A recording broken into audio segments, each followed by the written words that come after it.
Hi dears, welcome back. ഇന്നൊരു ബുക്കിൻ്റെ ഷേപ്പിലുള്ളൊരു കേക്കാണ് ഡെക്കറേഷൻ ചെയ്തെടുക്കുന്നത്. അപ്പോൾ അതിനായിട്ട് ബേസ് കേക്ക് ഉണ്ടാക്കണം. വാനില ബേസാണ് ഉണ്ടാക്കിയെടുക്കുന്നത്.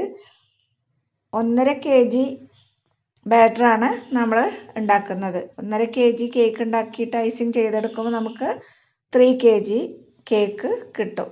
അപ്പോൾ ഇതിനായിട്ട് 12 എഗ്ഗും 3 കപ്പ് മൈദയും 2.5 കപ്പ് പഞ്ചസാരയും 1/2 കപ്പ് സൺഫ്ലവർ ഓയിലുമാണ് എടുത്തിട്ടുള്ളത്. അപ്പോൾ ഒരു ബൗളിലേക്ക് 12 എഗ്ഗ് പൊട്ടിച്ചൊഴിച്ചിട്ടുണ്ട്. ഇതിലേക്ക് 3 ടീസ്പൂൺ വാനില എസൻസും ചേർത്ത് ബീറ്റ് ചെയ്തെടുക്കാം. ഒരു പിഞ്ച് ഉപ്പും ചേർത്ത് കൊടുക്കണം.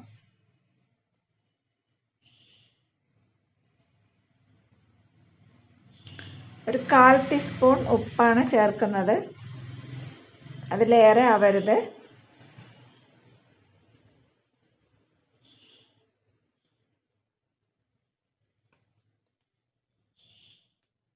ആദ്യം കുറഞ്ഞ സ്പീഡിലിട്ടിട്ട് ബീറ്റ് ചെയ്യാം, എന്നിട്ട് കൂട്ടി കൂട്ടി കൊടുത്താൽ മതി. ഒന്ന് ബീറ്റായി പതഞ്ഞ് വരുമ്പോഴത്തേക്കും നമുക്കിതിലേക്ക് പഞ്ചസാര ആഡ് ചെയ്ത് കൊടുക്കണം. 2.5 കപ്പ് പഞ്ചസാരയാണ് ഇതിലേക്ക് എടുത്തിട്ടുള്ളത്. അത് കുറച്ച് കുറച്ചായിട്ട് ഇട്ട് കൊടുത്തിട്ട് നല്ല ഫ്ലഫി ആവുന്നവരെ ബീറ്റ് ചെയ്തെടുക്കാം. സ്റ്റാൻഡ് മിക്സർ ആകുമ്പോൾ നമുക്ക് എഗ്ഗ് ഒഴിച്ച് കൊടുത്തതിന് ശേഷം ബാക്കിയുള്ള ഇൻഗ്രീഡിയൻ്റൊക്കെ തയ്യാറാക്കാനായിട്ട് ടൈം കിട്ടും. അപ്പോൾ നമ്മൾ ഇത് ഇട്ട് കൊടുത്തതിന് ശേഷം കേക്ക് ടിന്നൊക്കെ ഗ്രീസ് ചെയ്ത് വെക്കാം, ഫ്ലോർ എടുത്ത് വെക്കാം, അങ്ങനെയുള്ള കാര്യങ്ങളൊക്കെ ചെയ്തെടുക്കാൻ പറ്റും. അപ്പോൾ എഗ്ഗ് നന്നായിട്ട് പതഞ്ഞ് വരുന്നുണ്ട്. ഇതിലേക്ക് ഇടയ്ക്കിടയ്ക്ക് പഞ്ചസാര ചേർത്ത് കൊടുത്ത് ബീറ്റ് ചെയ്യാം.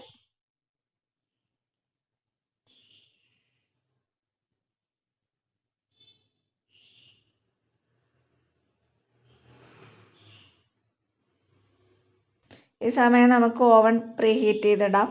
180 ഡിഗ്രിയിൽ 10 മിനിറ്റ് പ്രീ ഹീറ്റ് ചെയ്ത ഓവനിലാണ് ബേക്ക് ചെയ്യുക. 11 ഇഞ്ച് നീളവും 11 ഇഞ്ച് വീതിയുള്ള ഒരു ടിന്നാണ് ഞാൻ ഈ കേക്ക് ബേക്ക് ചെയ്യാൻ വേണ്ടിയിട്ട് റെഡിയാക്കിയിട്ടുള്ളത്.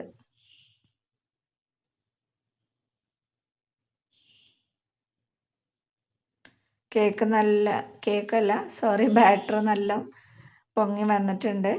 എഗ്ഗ് നല്ല പതഞ്ഞ് പൊങ്ങി വന്നിട്ടുണ്ട്. ഇതിലേക്ക് ഇനി ഫ്ലോർ മിക്സ് കുറച്ച് കുറച്ചായിട്ട് ആഡ് ചെയ്ത് കൊടുക്കാം.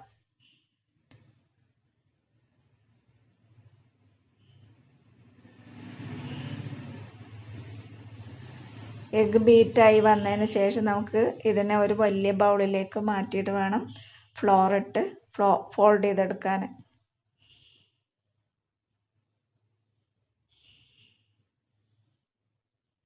നല്ലൊരു വൈറ്റ് കളറായി വരുന്നുണ്ട് ബാറ്റർ. അപ്പം അതുവരെ നമുക്കിതിനെ ബീറ്റ് ചെയ്തുകൊണ്ടേയിരിക്കണം. സ്റ്റാൻഡ് മിക്സർ ആയതുകൊണ്ട് നമ്മുടെ കൈക്ക് പണിയൊന്നുമില്ല, അതങ്ങനെ ബീറ്റായിക്കോളും. അപ്പം നമുക്ക് ബാക്കിയുള്ള കാര്യങ്ങളൊക്കെ ചെയ്തെടുക്കാം ആ സമയം കൊണ്ട്.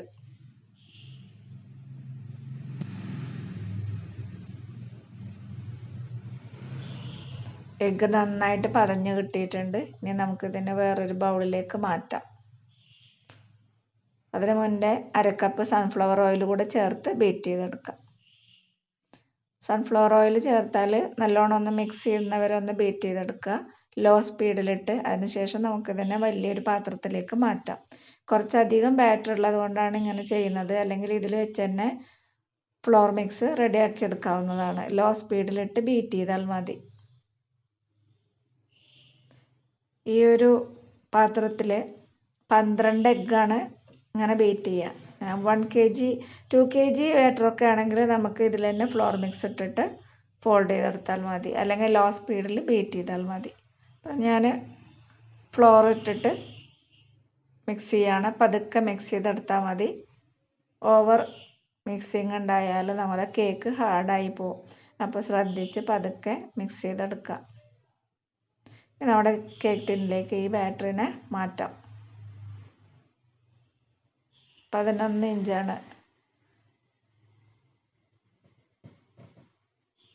അപ്പം നമ്മുടെ ഓവൻ അവിടെ ചൂടായി കിടപ്പുണ്ട്. ഇതിലേക്ക് ഒരു സ്ക്യൂർ വെച്ചൊന്ന് വരച്ചു കൊടുത്ത് ടാപ്പ് ചെയ്തിട്ട് നമുക്ക് ബേക്ക് ചെയ്യാനായിട്ട് വെക്കാം.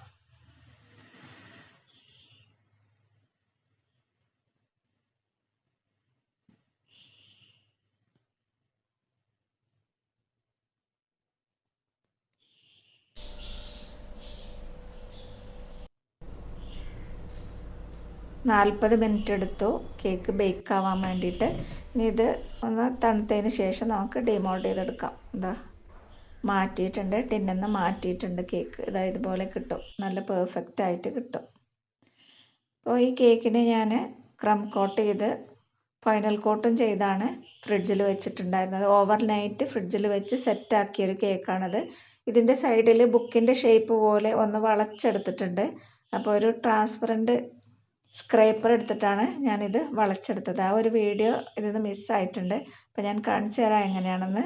ഇതിൻ്റെ കളറ് മിക്സ് ചെയ്യുമ്പോൾ എങ്ങനെ ചെയ്യുന്നതെന്ന് മനസ്സിലാവും നിങ്ങൾക്ക്. അപ്പോൾ ഇങ്ങനെ ചെയ്തെടുക്കാം. ഇത് കാണുമ്പോൾ എളുപ്പമാണെന്ന് തോന്നുകയാണെങ്കിൽ ഇത് നല്ല സമയം എടുത്തിട്ട് ചെയ്ത ഒരു കേക്കാണ്. അപ്പോൾ ഇതിന് മുകളിൽ ഈ പുറംചട്ട വരാൻ വേണ്ടിയിട്ട്, പുറംചട്ടൻ്റെ ഷേപ്പ് തോന്നാൻ വേണ്ടിയിട്ട് ഒരു ബ്രൗൺ കളറ് ആണ് ആഡ് ചെയ്തിട്ടുള്ളത്. ക്രീമിൽ ബ്രൗൺ കളർ ആഡ് ചെയ്തിട്ട് ഒന്ന് ലൂസാക്കി എടുത്തിട്ടുണ്ട്. നല്ല സ്റ്റിഫായിട്ട് എടുക്കരുത് ഈ ഒരു ക്രീം.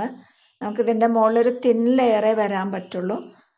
കാരണം കേക്കിൻ്റെ അകത്തേക്ക് ഒരുപാട് കളറ് ചേർക്കണ്ടല്ലോ. അതിനായിട്ട് ഞാനൊരു പൈപ്പിംഗ് ബാഗിൽ ഈ ഒരു ബ്രൗൺ കളർ മിക്സ് ചെയ്തിട്ട് ഇങ്ങനെ ഒന്ന് അപ്ലൈ ചെയ്യുന്നുണ്ട്. നമുക്കൊരു കനമില്ലാത്തൊരു ഷീറ്റ് വെച്ചിട്ട്, ട്രാൻസ്പെറൻറ്റ് സ്ക്രേപ്പറാണ്, അത് വെച്ചിട്ട് ഒന്ന് ഫിനിഷ് ചെയ്തെടുക്കാം. ആദ്യം പാലറ്റ് നൈഫ് വെച്ച് എല്ലായിടത്തും ഒന്ന് സ്പ്രെഡ് ആക്കിയതിന് ശേഷം സ്ക്രേപ്പർ വെച്ചിട്ട്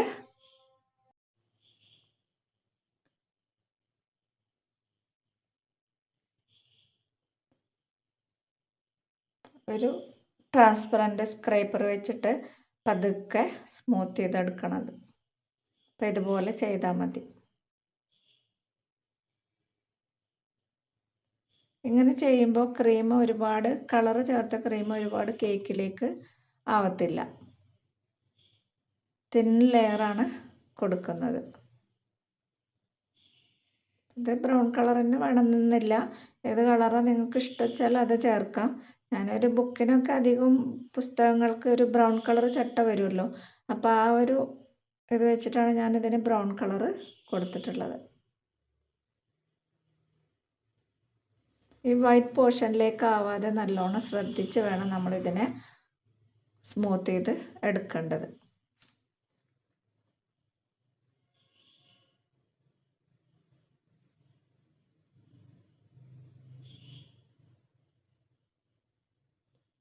ഓവർനൈറ്റ് തണുപ്പിച്ച കേക്കാണ് ഇങ്ങനെ സെറ്റ് ചെയ്യാൻ വേണ്ടിയിട്ട് നമ്മൾ എടുക്കേണ്ടത്. എന്നാലുള്ളൂ ക്രീം ഒരുപോലെ കിട്ടുക. അല്ലെങ്കിൽ അടിയത്തെ ക്രീം ഇങ്ങനെ ഇളകി മുകളിലേക്ക് കാണും നമ്മൾ പെട്ടെന്ന് ചെയ്തെടുക്കുമ്പോൾ. അപ്പോൾ ഇതിന് സമയം എടുത്തിട്ട് തന്നെ ഇങ്ങനെ ചെയ്യണം.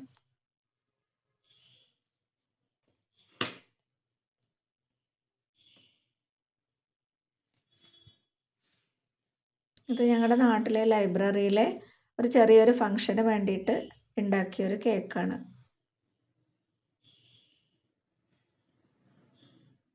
അതുകൊണ്ടാണ് ഒരു ബുക്കിൻ്റെ തീമിൽ ഈ ഒരു കേക്ക് ചെയ്യുന്നത്.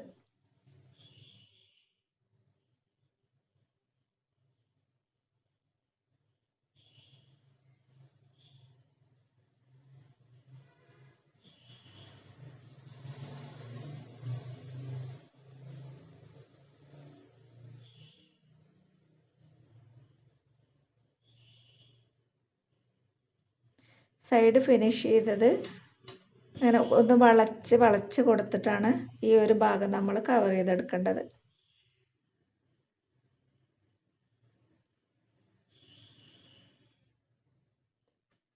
ഈ ഒരു രീതിയിൽ ചെയ്യാത്തവരൊന്ന് ചെയ്ത് നോക്കണേ.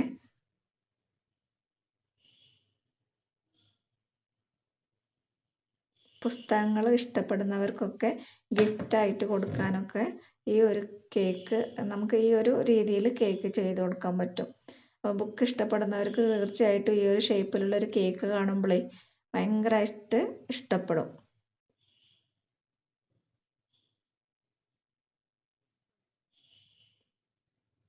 വിപ്പിംഗ് ക്രീമിൽ ബുക്കിൻ്റെ ഷേപ്പിൽ കേക്ക് ആക്കുന്ന വീഡിയോസൊന്നും യൂട്യൂബിൽ അധികമൊന്നും ഞാൻ കണ്ടിട്ടില്ല.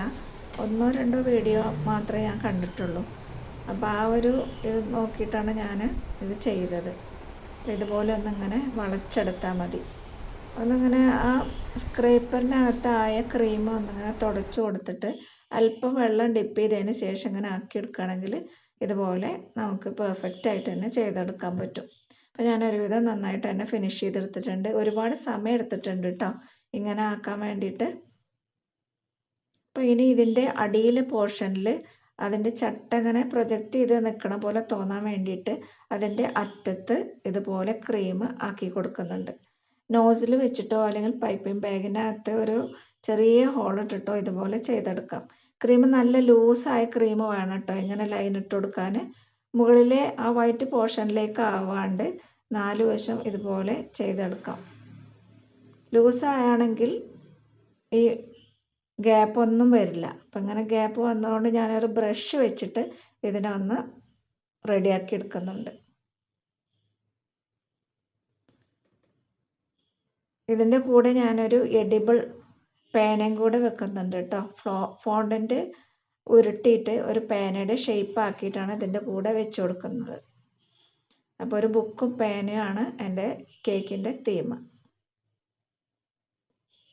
പേന ഉണ്ടാക്കുന്ന വീഡിയോ ഒന്നും ഞാനിതിൽ ഇൻക്ലൂഡ് ചെയ്തിട്ടില്ല. അങ്ങനെ ഒരുപാട് ലെങ്തായി പോകും വീഡിയോ, അതുകൊണ്ടാണ് അത് ഇൻക്ലൂഡ് ചെയ്യാത്തത്. അപ്പോൾ പേനയുടെ വീഡിയോ വേണമെന്നുള്ളവർ കമൻറ്റ് ചെയ്യാം കേട്ടോ. അടുത്തൊരു വീഡിയോയിൽ നമുക്ക് ഫോണ്ടൻറ്റ് വെച്ച് എങ്ങനെയാണ് ഈസി ആയിട്ടൊരു പേന ഉണ്ടാക്കുക എന്ന് കാണിക്കാം.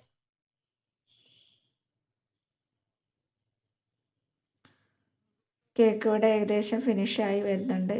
ഇതിൻ്റെ മുകളിൽ ഫോണ്ടൻറ്റ് പരത്തിയിട്ട് വിഷസും എഴുതി കൊടുക്കുന്നുണ്ട് കേട്ടോ.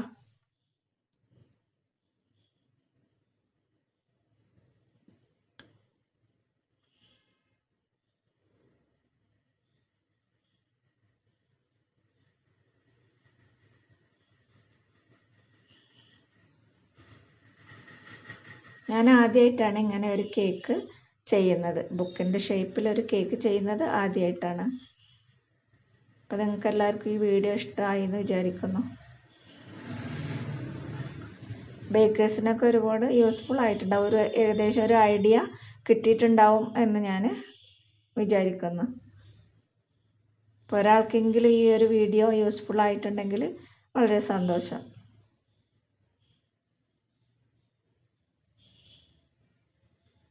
കേക്കിൻ്റെ വർക്ക് ഇവിടെ ഫിനിഷ് ആയിട്ടുണ്ട്. ഫൈനൽ ലുക്ക് വന്നിട്ടുള്ളത് ഇതുപോലെയാണ്. അപ്പോൾ വീണ്ടും അടുത്ത നല്ലൊരു വീഡിയോ ആയിട്ട് വരാം. അതുവരേക്കും bye. Thank you for watching.